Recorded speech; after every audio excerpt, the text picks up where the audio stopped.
Hey guys, in this video I'm gonna let you know how to fix Discord notifications not working in mobile.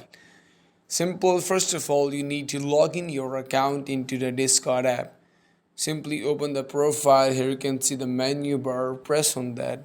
Then long press on general, here you can see the notification settings, press on that. And simply press on all messages. And then second step you go back to your mobile phone setting. Here you can simply search Discord app. Then here you can see the manage notifications. Press on that and just simply allow all notification.